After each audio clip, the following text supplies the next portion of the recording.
pleasure to announce the next speaker. So it's Professor Katsoulakis from Massachusetts, and he's going to talk about multi-level coarse-grained Monte Carlo methods. Next slide.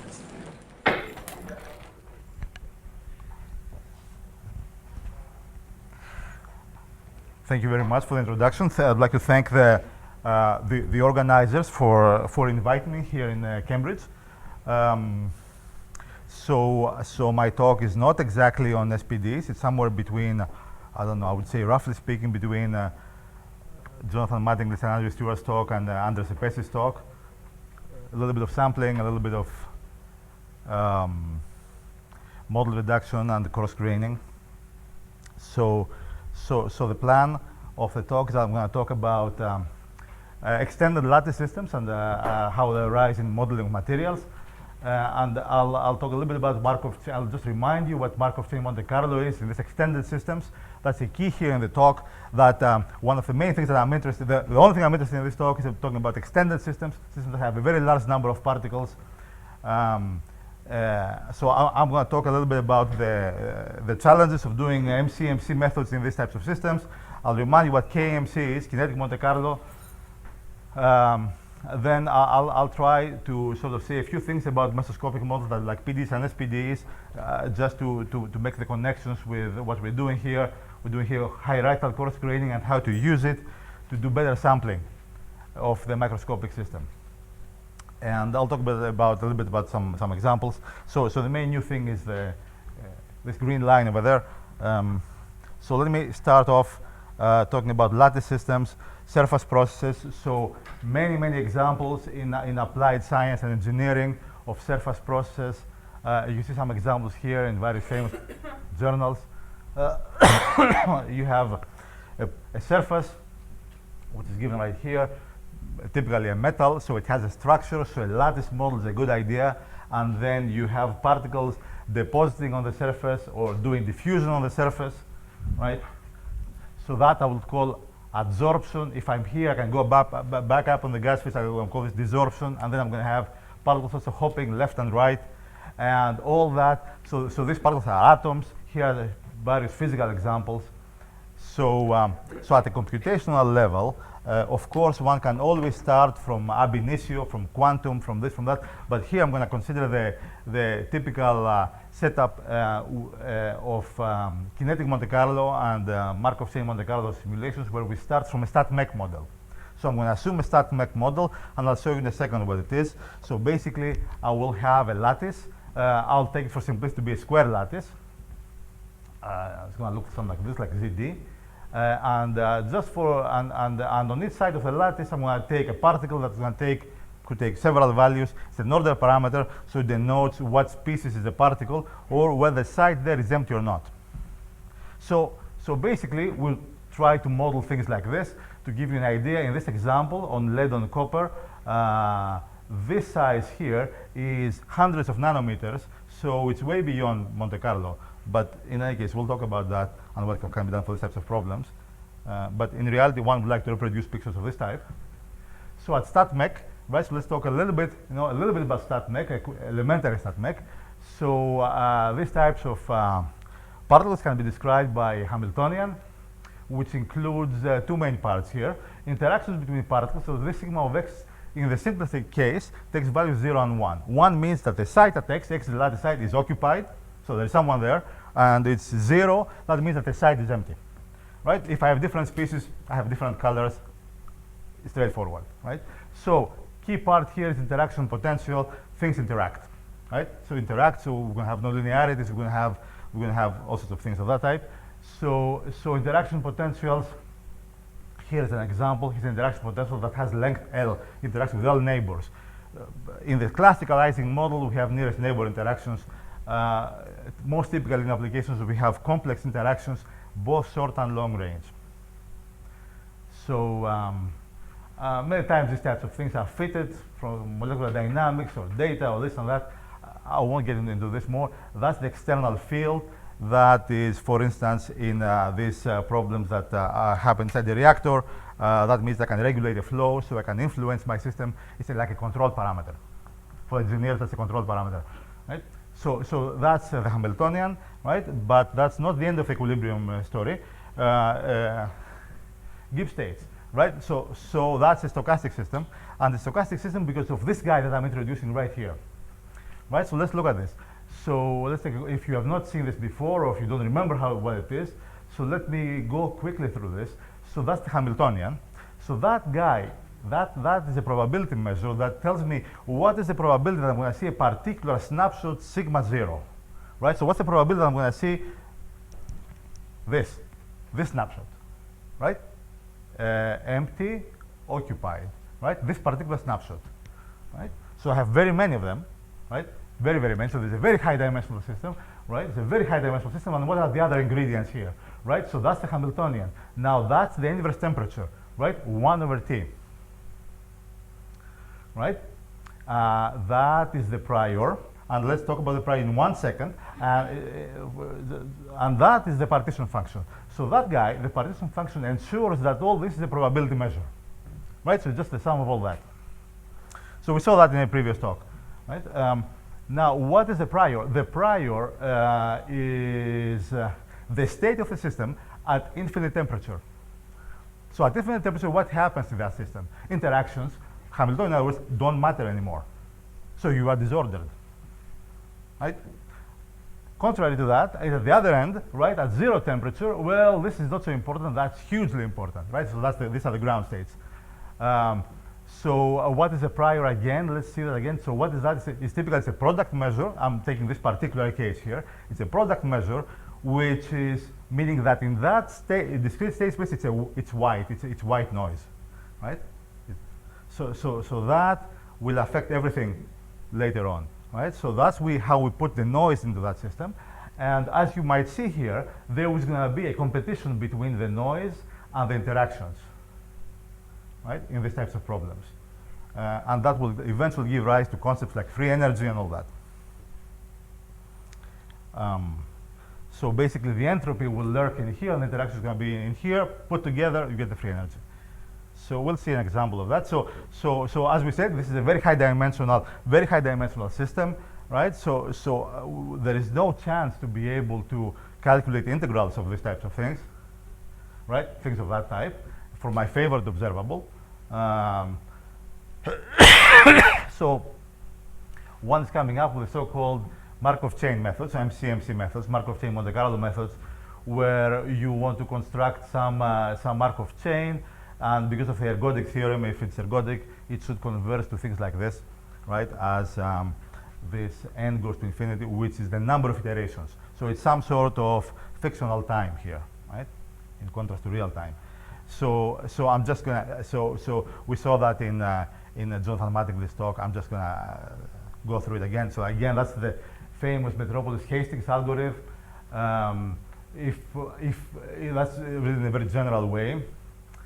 So if you want to sample the measure mu, right? Let's say that's my Gibbs state. I'll make it more specific later on. Then you want to construct a Markov chain that has this guy as its invariant measure. So and it's ergodic. So you're doing this in the following steps. Let's assume some initial configuration sigma naught, whatever. You just pick anything you want, right? And then if I am at the state xn, then I want to generate the state xn plus 1. I generate the step 1. I generate a trial. I have a trial here. I should generate a sample sigma prime, conditional on sigma, and I accept this guy, sigma prime, depending on this ratio here that ensures that I have detailed balance with respect to the measure mu that I have. Right? Originally introduced by these people here, these very famous people, right? This very famous classical paper, one of the top 10 algorithms in applied mathematics, right? I just felt that I have to just show just a simple example, right? A simple result, right? Do these guys converge? This is a beautiful, recent, simple result. It's a very nice paper, very easy to understand.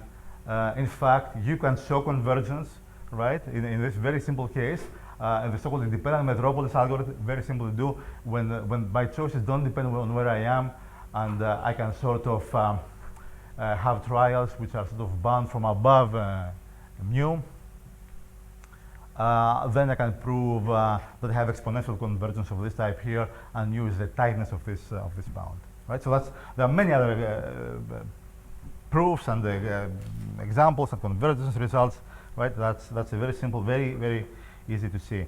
I teach this in class. Right. Now let's just for the sake of completeness, let's see how that would look. Right, this sampling would look for the Gibbs states that we talked about. Right, these guys over here. Now, an example is that when I pick, when I am at, of a proposal, when I am at sigma, I'm going to pick sigma prime in some uniform way in a neighborhood of sigma. Now, what would be a neighborhood of sigma? I'm going to define it in a second. Remember, sigma is this snapshot of occupied and unoccupied sites in this very large configuration space. So, here's a choice. Oh, and then of course I have to calculate. I have to do But before I say that, right? What is that? Let me just say one thing about the partition functions. You see, one would worry very much about the partition functions, right? Because you cannot calculate them. Now, here's the beauty of these algorithms: they cancel out. It's mu over mu, right? So no need to worry about partition functions. Right? Now, what's the neighborhood of that sigma? Here's a canonical choice, the so-called spin flip. I have my configuration, sigma, and I'm proposing a new one. I pick uniformly on my side, on my lattice, a point x uniformly, and I flip the value there. If it's a 0, make it a 1, and vice versa. And now that's my proposal. And then I accept, reject based on that. Why do I do this choice, right? It's like a very tiny step, right, in my algorithm, right? You see, I have sigma. Sigma has maybe 100 by 100 grid, right? And changing only one side, you're saying, well, is that a good idea? You don't make a very big step there, right? So you should not move too much. But it's a good idea because, you see, these differences here depend on the ratios of these guys, right? Which depend on the delta x, which is this. And when you go and you calculate it, immediately you realize that this object, this h here is a summation over all x's and z's, but the difference is a summation over only the z's, right? So you have a substantial reduction in how much you need to calculate. So that's why this classical choice was made in the first place. Of course, you realize that these types of calculations, when j is a long-range interaction, that means that this is an order n operation, right? So that makes this algorithm slow, right? And of course, it has a parameter, a beta dependence over there. If I am at low temperature, good luck, right? Things don't work, right? Yes, we said that here, right? Now, in reality, what one wants to do in these applications that I mentioned, right, in materials, one wants to do dynamics, right? So you are interested in equilibrium properties, but also you want dynamics, and typical dynamics are depicted here. That's my surface. Particles land, absorb, particles go up again, and diffuse, right? So now I want to see things moving around, right? So that's what kinetic Monte Carlo does, right? So kinetic Monte Carlo is basically a Markov chain on this gigantic space that, in this case, for example, right, in this mechanism here, gives me a rate with which I leave or come back again. Here's a rate, and I don't want to show all these things, but basically this rates define for me a random jump time. So the way these things are constructed is elementary. We learn this as undergrads, right? It's basically continuous time Monte Carlo. I am at a spot, I am at the state space, and I decide to move. I'm waiting there with an exponential clock, which is given by the summation of the sum of the rates. That defines my time step. When I move, then I move definitely to some place with a certain probability, given by the rates again. And these types of algorithms are the Gillespie algorithm and the BKL algorithm, Boros-Kalos-Lebovitz, one for chemical reactions, one for Ising type systems. These are very useful algorithms that do exactly what I said, more or less. For instance, for this the so-called Arrhenius dynamics, which is this adsorption-desorption process, this is a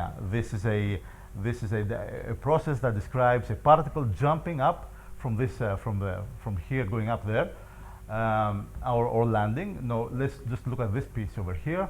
The rate, it's called Arrhenius because it has the activation energy, this U here, which depends on how much this guy interacts with its neighbors. You see here, these are interactions with the neighbors. And also external field, right? So with that, I can control how fast this process happens with the age. And also this depends on the interactions with the neighbors right here.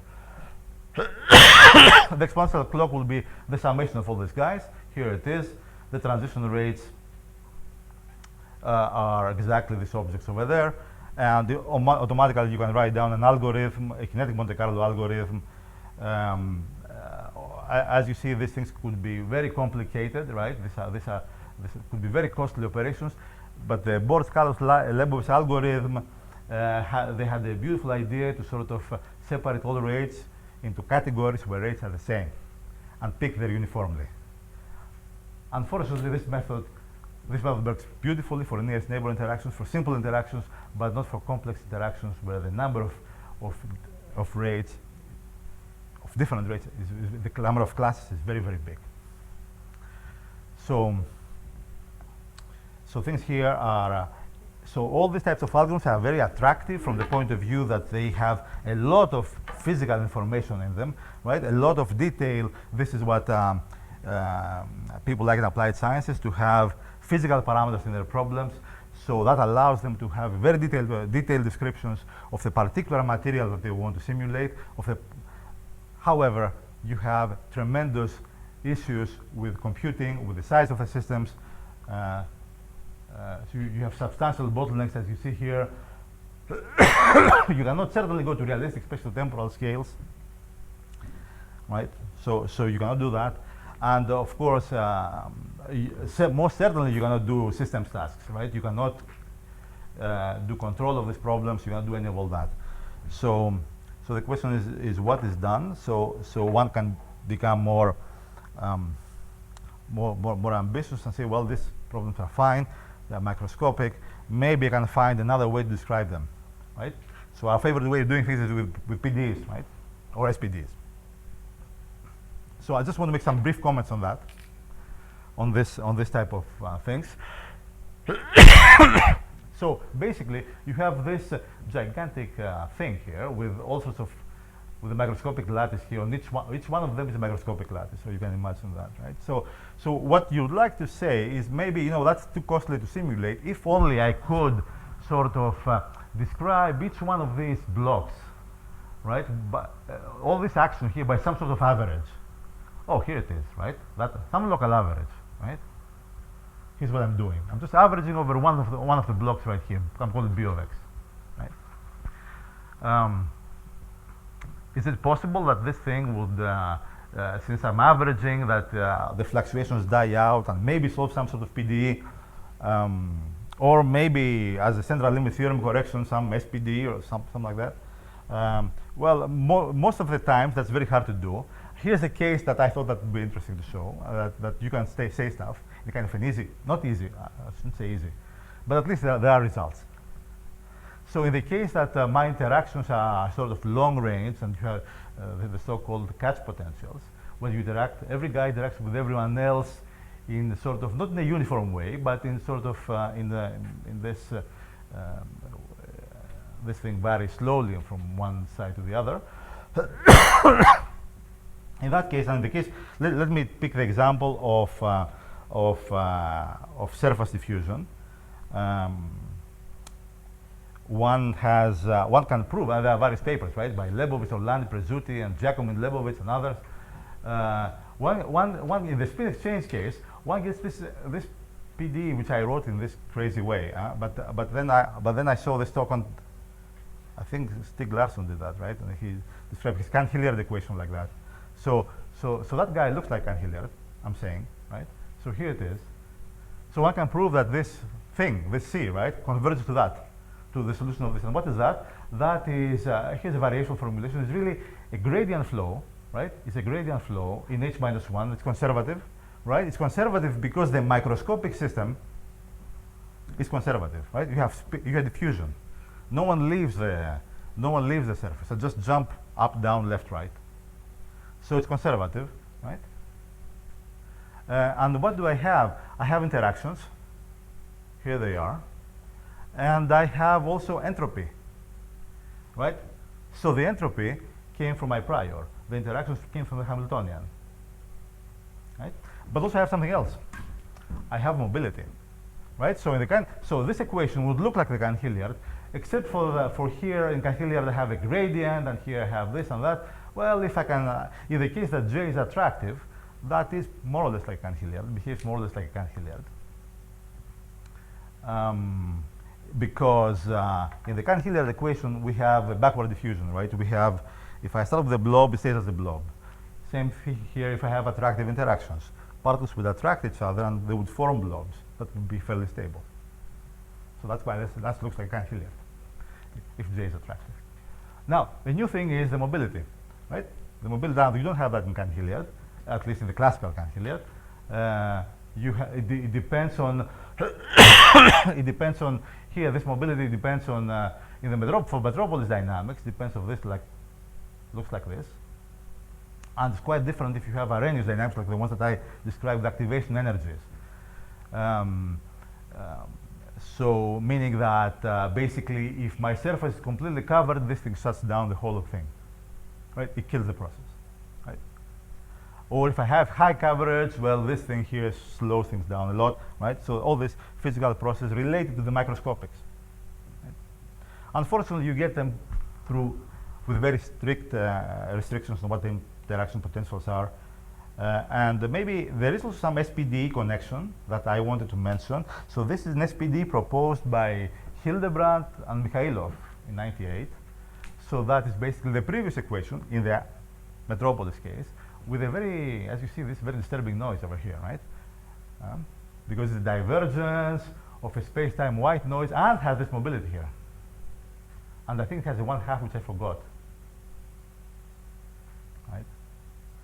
So, of course, so this was proposed there. Of course, it was formal. It was a formal derivation. We have to remember that. But one good thing about this, at least you look at it, you say, well, this noise dies out when the density is at 0 or at 1, and of course, this thing satisfies linear balance. Right? A more rigorous way, and of course, if J is attractive, there are connections to the famous Canhilliard-Cook models with the conservative noise. Right? The noise has to be conservative because the microscopic system is conservative. Now, whether it makes math sense, different story. Right? However, there is a way to understand this mathematically, right? Indirectly, not through the SPDE, in the same sense that we can understand the same process when we kill the interactions. That was done by Kittensold and Varadan, where they sort of look at large deviations and action functionals for particle systems of diffusion type, and basically the LDP functional, if you sort of look at it carefully, it would almost correspond formally to something like this. And there are results like that also by Sell and Giacomo. These are rigorous results, right? Of course, all of them. So that's the way that at least I think that one can understand that. Now, whether you can make math sense of that, it has to be done in a very creative way. I don't know. However, there are simulations with this that have been done. You can see them here, right? I mean, extensive simulations with pseudospectral schemes. However, so with this, I just want to to finish this discussion about microscopic modeling and PDEs and SPDE connections, because I'm not exactly going there. To be able to have these types of things, you have to have very strict conditions which are not satisfied in most systems. As I said, in most systems that we're interested, you have short and long range interactions. You have complicated interactions that don't fall under this category, so we cannot do much about that with this type of approach. So I'm switching gears, and I'm going back to the same picture, right? Back to the same picture, and now we would like to sort of adopt a hierarchical perspective in this upscaling process, from going from small scales to bigger scales. Now I don't want to go to a PD limit, I want to go to intermediate scales, to various intermediate scales. There has been various work that has been done, both on lattice systems, not so much there, but a great deal has been done in the course of polymers and of various soft matter systems. All this work is outside mathematics, right? So there's no math here. So basically, the idea of this hierarchical modeling, and I can explain it with both pictures at the same time. This is my lattice, microscopic lattice. You see on every cell here, I have this, right? So you can imagine that on each one of these coarser cells here, I have guys like that there, or I have a polymer right there. So basically, in order to be able to speed up my simulations, in the case of the polymers, these guys here, these are some typical examples, and I think that Kremer was the first group that tried that, from Max Planck in Mainz. They sort of grouped together they said, okay, let's try to group together all these complicated molecular motions inside here, right? All this in these super molecules, which I described with blobs, and try to create a new system. Forget about the old system, have a new system with much fewer degrees of freedom. And let's do something. Let's find a way to do that, and let's hope that is right. And with that, we should be able to simulate very complex things. Same thing here with in the stochastic lattice dynamics and KMC. So there are a number of papers in this direction. One sort of looks at the lattice and makes a local average. One could argue about whether the average is the best idea. The others. And try to make a new system that somehow does not quite remember all this detail here. But that system would have much less detail, right? So it will be much easier to simulate. Of course, when you do this or you do that, you should remember that you always lose something. And you hope that you're not losing much. So that's why one has to make sure that, that at least at some level we understand that process. For instance, in the polymer science literature, it has been noted that whenever you go to higher densities and lower temperatures, things begin to break down. Their approximations don't work. So why is that? Well, at the lattice level, at least, that's where we try to do some stuff. Also at the polymer level, but I won't talk about that. Let's look at things again. So that's my microscopic lattice that has been sort of coarse average. You see, each one of these sites here really represents a bunch of actual microscopic sites. And what I'm going to do is that for each one of these microscopic sites, I'm going to just average them out, right? So here's my averaging, right? So basically, I'm just counting how many particles are inside each one of these core cells. StatMech tells me in a sort of trivial way that there is this object that I should be interested in if I'm looking at equilibrium objects, right? Let's forget KMC for now. That's my Gibbs state. Basically, what I really want to be doing, since I'm looking at these coarser objects, I would like to condition on the coarser objects and integrate the remaining degrees of freedom. So I do that, and that thing has a name. It's called a RG map, renormalization group map. Here it is, right? It has the 1 minus beta log because this used to be e to the minus beta this, the integral of that, right? You look at that and you say, well, thank you, this is great, right? This is great. And then you think about it another second and you say, wait a minute, we have a little problem here. I have to calculate this. And this is exactly the integrals that I don't know how to do, right? Even worse, they're conditioned on something. All right, good. So that's where all these polymer science guys are doing it right. So they're saying, well, what makes sense, right? Maybe I should try to approximate this with something that makes sense, right? Right, here it is. So let's see what they really do. They say, well, you know what? There should be some sort of good guess. We'll see a couple of good guesses, right? I'll show them to you. H bar 0. So, some way I'll find it. I don't know. I'll call my dad or something. I don't know. Right? What's a good guess, right? Fine. Right? So, so let's say that you find it, right?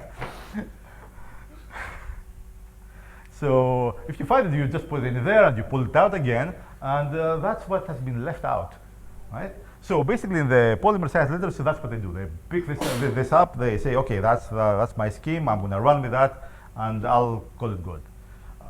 But you know, being a math person, right? You say, well, I mean, maybe there has been something left. So what I'm trying to say is that this problem is a numerical analysis problem, right? Right? You create a scheme by some method that kind of makes sense. We have not seen that, and then you try to see what has been left out. And can I improve it? And can I do this? Can I do that? Right? Okay, great. So that's a numerical analysis problem. You might as well do Taylor expansions, right? Right? That's what we learned, right? Taylor expansions, blah blah. You expand. Oh, you say, okay, great. So that's good, right? Because I'm beginning to construct corrections that might be useful, right? But then you just think for one more second. You say, wait a minute. This H is Hamiltonian. It has size n, right? N squared, depending on the interactions. So there's no way I should expand. There is no, but this is wrong, right? This is not, right.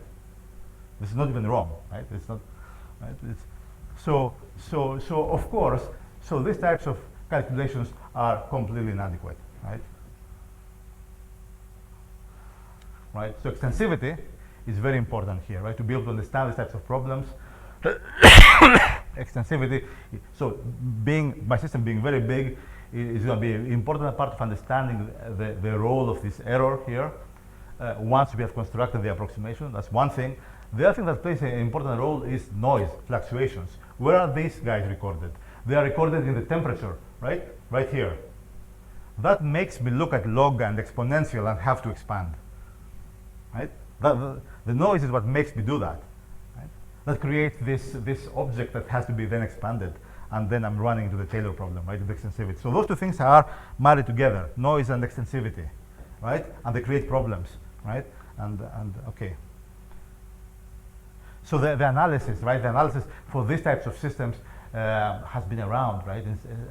Folks in StatMech have thought about things like that, maybe using different starting points and that, maybe using some uniform measure, but really, what you really need is to use the so-called cluster expansions, right? So expansions that look a little bit like that. However, they try to identify who's independent and who's not, who depends on whom and who doesn't. Try to understand connections. Which are the trivial connections in my problem? Because if things are independent, you see this exponential. If this breaks up in independent parts, this thing factorizes, and then this will come out, and then and good things are going to happen. Right? Right. So in the end, what are you going to get? You're going to get the first term, right? Your guess, which we didn't say anything about it, how we're going to pick it, right? But chemical engineers believe that they know what they should be picking. And then a series, right? And then various correction terms that hopefully we'll be able to calculate some of them.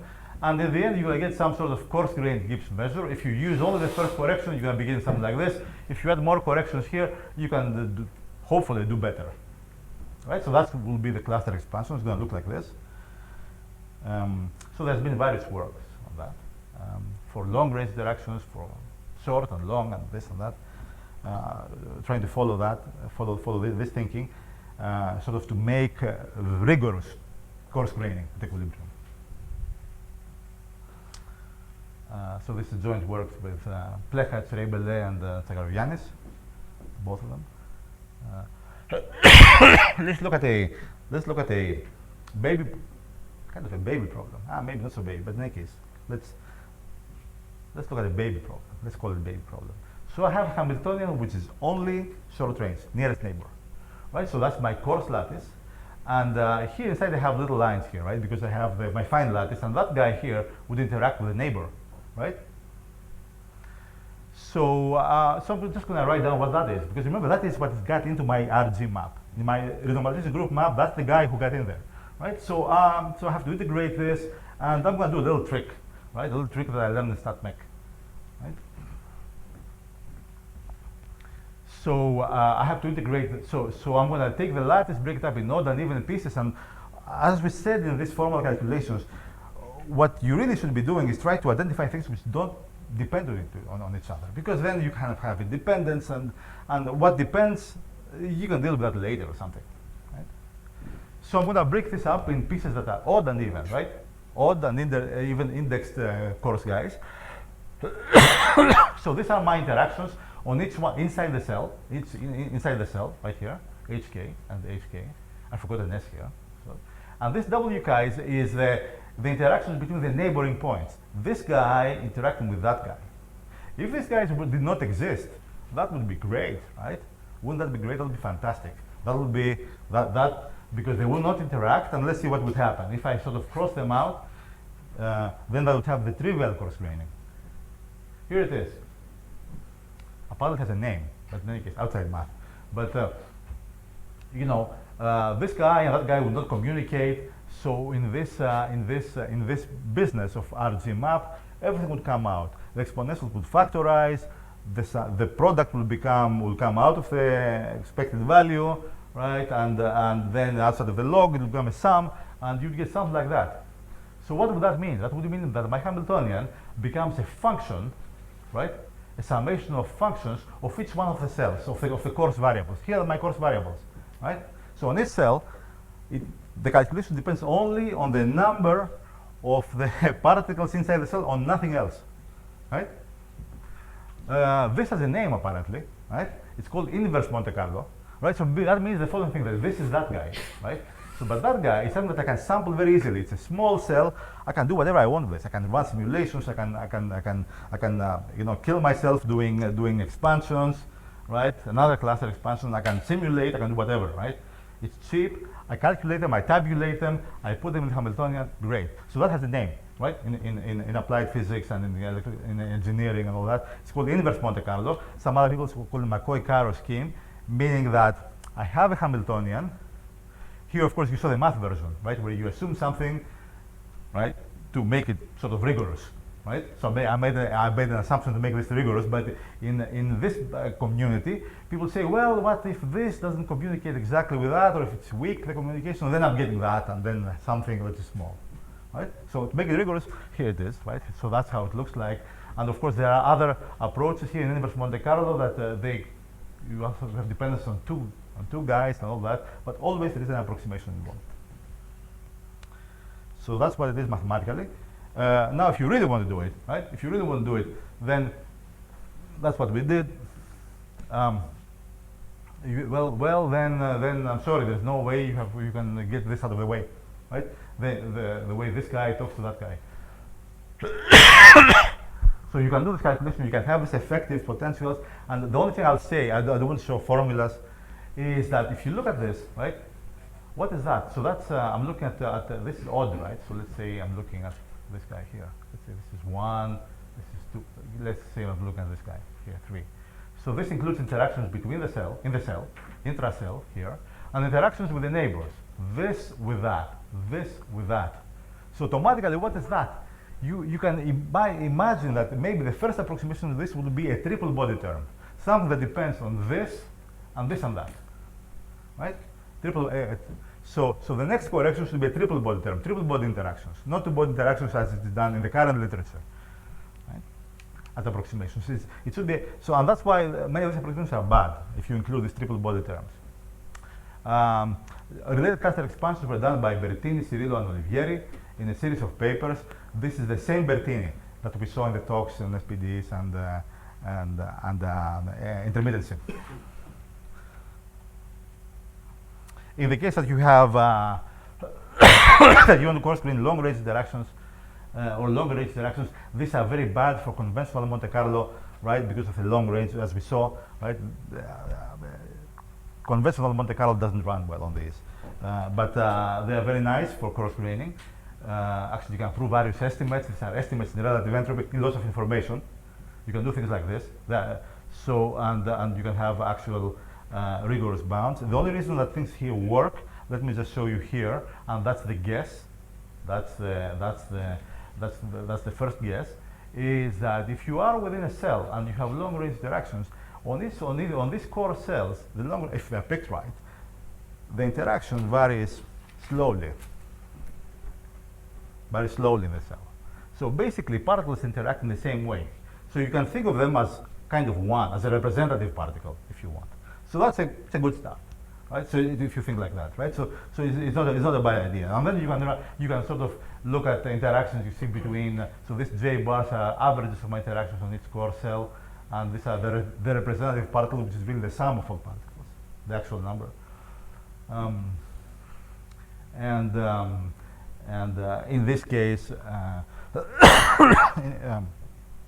this approximation works very well, and the corresponding simulations are very, very fast. If you want to know what are higher order corrections in this case, we have various crazy multi-body terms which can be compressed though, right? So I just want to go quickly to that. Simulations, here's some simulations. Here I'm taking the case, a similar case that we saw on the stochastic Alencon talk. I'm looking at an example of a domain switching. So I have a domain and this very complex process which is completely empty, and I want to know when it's going to be completely occupied, and that's going to be driven by noise. So I want to look at the PDF, right? I want to know, so I'm creating a histogram and I want to know if I do it right. Right, so that's a very serious test because it's done at low temperatures. It's done traditionally where coarse grains should not work very well. And here are some comparisons. The bottom line is that the first approximation does not work very well. It's here. This is the actual microscopic one. These are these simulations take very long time to do. And if you include corrections, right, the second order corrections, this multi-body terms, you fall completely on top of that. Right? So you get very good agreement, and without the corrections, you mess it up really bad. Right? Same thing with autocorrelations, right? Without corrections, with corrections, the red is the original one, right? And this is the regime that I'm operating on, but this is not in 1D, right? This is not. This is a specially distributed system, and that's the mean coverage. So that can be, and that and how to implement many body corrections is there. Now, I want to sort of switch gears and say that, of course, this is the good part of the story, right? Because one can, quickly runs into the case that maybe I should say something here about more complex interactions. So in the case that you have both short and long range interactions, with more complex interactions, long here and short there, one can sort of this early result suggests some sort of splitting of my measure into a part of the measure that has coarse pieces. I'm pulling out this H bar, this long range guy, and then I'm left with the short range interactions. This is supposed to be small. Maybe I can live with that, and that's my coarse grain prior, and then I have to do something about that. Right? So maybe I should try to coarse grain this, as we saw earlier with the triple body terms. That will be an analytical perspective, right? So I would be thinking like an applied mathematician. Applied mathematician likes expansions, right? We like all sorts of asymptotics. That's the cluster expansion, right? You have a guess, and then you try. So I could do the same thing for the red guy and try to expand. Of course, that you can imagine that you will need more and more terms, right, as you go to more and more demanding regimes. So one may say, well, you know what? There is this other perspective in applied mathematics called statistics, right? That says, you know what? If you're missing something, right, try to sample from what is left. Sort of like important sampling, maybe, or accept, reject, or something like that, right? So that would be another approach. Try to sort of sample this guy. And try to sample this guy because this guy is just short range, right? So short range, as we saw at the very, very beginning of the talk, is always cheap. The long range guys are the guys that mess us up in the sampling. So maybe if I can do this thing in a good way, then maybe I can do some analytical calculations as the one that I showed before, but the long range guys and the short range guys, maybe I'll be able to sample them. And this is an example of which I should have moved earlier, of a case that you need higher order corrections than the one that you saw, right? So the blue is the original Monte Carlo. This is a complex system that has this double loop of hysteresis. This is a phase diagram, right? So this is coverage against external field. Double hysteresis loop, a very complex system. I do various silly approximations. Here it is, a red line. it's bad, and then I add more corrections. I kind of get it right, but not quantitatively. I get qualitatively, but not quantitatively, right? So this green thing is with higher order corrections, coarse-grained, fast simulation, however, not exactly right. So all these cluster expansions-based approaches have limitations, but they provide us with this, they provide us maybe with a good starting point, right? Maybe with a good starting point, and that's what I want to explore here. Can we use this coarse-grained guides that I have constructed to various degrees of accuracy to design a more efficient MC algorithm or a more efficient KMC? I would like to use them to make proposals, and then whatever is left, use some microscopic solvers. Let me explain that. So this is a joint work with Evangelia Galianaki and Pedro Plechach, both from Oak Ridge and Tennessee. So the idea is here. So we're going to use these coarse measures that we've constructed, right, using all the StatMech tools. So somehow we're trying to put StatMech and statistics together, right, statistical sampling. So we have constructed this coarse object, right, and we're going to have some coarse updating kernels. Then we would like, using this as proposals, to sort of put in all the details that we have missed from the microscale. Unfortunately, those guys live at different state spaces. The coarse is at a different state space than the fine. So I have to do something there, right? So I have to do some sort of reconstruction of the microscopic from the mesoscopic. Typical case would be that this guys can be done easily like that, and the short range guys could be done with this step, or I can put some part of that in there. I have a lot of choices here. So the algorithm would work like this, right? So here's the residual algorithm. So my actual microscopic state is sigma. My coarse-grained guy is eta. So I have a coarse-grained step that I generate proposals at the coarse level. If they are rejected, if the coarse proposals are rejected, then I don't go anywhere, right? So I don't go to the microscopic level. I don't, right? So I've rejected there, so that's good, right? Because the microscopic is costly. So I've rejected, that's it, go back again, right? So, but if it's accepted, then we have to do something else, right? Then we have to actually put all the microscopic details that we have forgotten about, right?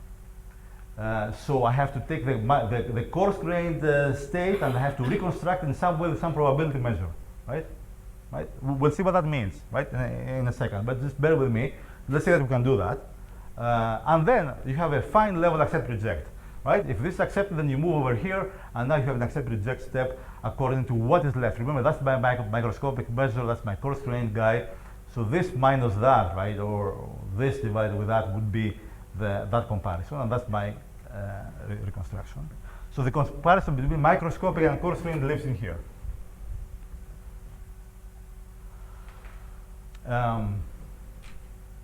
So for instance, for Hamiltonians, it would look like this, right? This, that, and all this StatMech, yes? So this preserves the Markov random field properties as well? The Markov random field properties, we have not checked that. The Markov random as a field, you mean, as a field. We have checked, of course, you will see what we have checked. Of course, it depends very much on what you put as reconstruction, right? So how you go from the coarse to the fine? It very much depends. So, but you see the analysis, right? So the analysis shows the right convergence somehow. So certainly we would like to have a process that, before we go to the Markov field, right?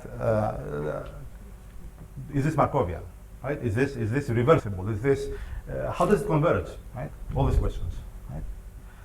So these methods are sort of they belong to this general class of Markov chain methods, which are called multi-level, meaning that you go from one level to the next, whether that level is coarse, is resolution, or is it temperature, or is external field. Many papers on that, right? This is parallel tempering. This is various types of multi-level. Also the trans-dimensional Monte Carlo, that paper over here. Go from one state to the next. Again, there are various types of reconstruction steps. Usually these spaces are Rn and Rm, so it's kind of easy to sort of imagine what you're going to do. Also a paper by Fendiev and Hu and Lu is sort of in the spirit of what we're doing, but for a PDE. However, what we are doing here is that what is different from all that is that our coarse graining is sort of hierarchical. It depends on the StatMech tools that describe both spaces, state spaces, and measures on them, right? With a controlled error from the one to the next.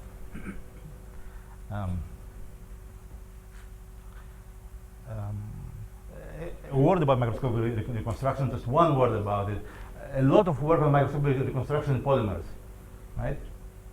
A lot of work. This is just one example. So basically, you have a coarse grain guy, and you want to figure out what you've missed to go to the actual thing. What have you missed? Well, you can almost write it down. So reconstruction means that you want to approximate this red guy here, right? So how do you? One of the ways to measure efficiency for this type of thing, so you have to construct an approximation for this, is to use this relative entropy, nice chain rule formula that relative entropy has, right? That says, well, that's my coarse errors, and these are my reconstruction errors. It's kind of a cute formula to see how much information you sort of put back into the problem. Here's an example: uniform reconstruction, right? Not the only one. We've tried others, right? And of course, there are some results on errors and all that. Now, going back to the direction of your question, right? I don't have an answer yet to your question. So, okay, so what we did, is, first of all, it has to do the basic stuff. It has to be able to sample, it has to be ergodic, it has to do all that, right? So that's easy, fairly easy to prove, right? That it samples the correct measure, what we have shown. But what we would like to do is that we would like to compare it to the classical Monte Carlo metropolis algorithm. Is it better? Is it faster? Is it is it good? I mean, should that not waste my time? And of course, we can do a lot of simulations on that, and we've done. But also, one has to also do some analysis to sort of to get a feeling of where do you gain from, where you should focus on, and all that, right? So, computational cost. Computational cost comes from two places. One is from the calculations of the Hamiltonians and that, and all of that. Also comes from the relaxation time. How much time you need to go, right? So because at each step you calculate Hamiltonian, and then you go one step, and then another step, and another step. So obviously, that's the computational cost. So that's what we call a mixing time, right? So how much time do we need to go to equilibrium? Right? So all these things. So relaxation times and mixing times are usually thought of in this business as in terms of spectral gap, using the Dirichlet form and the variation of the corresponding rates. A lot of work on that by many people, by Connis and Strook, many people on that, of course. And that's the definition of the mixing time, that's the relaxation times. So, of course, if you have a larger spectral gap, you have a better mixing, right? And you should watch the time now. Yes. You're over Yes. time already. Am I? Yes. Okay. How much? How many minutes you need? I mean, you're Two. over. Two. Okay, less or equal to 2. Less or equal to 2, yes, thank you. Yes, I was facing the wrong, no, I was not facing the wrong way. Yes, so basically, how do you understand this problem? You cannot, for most interesting, problems, you cannot calculate exactly what is the relaxation time. You cannot do that, it's too hard. But what you can do is that you can compare things.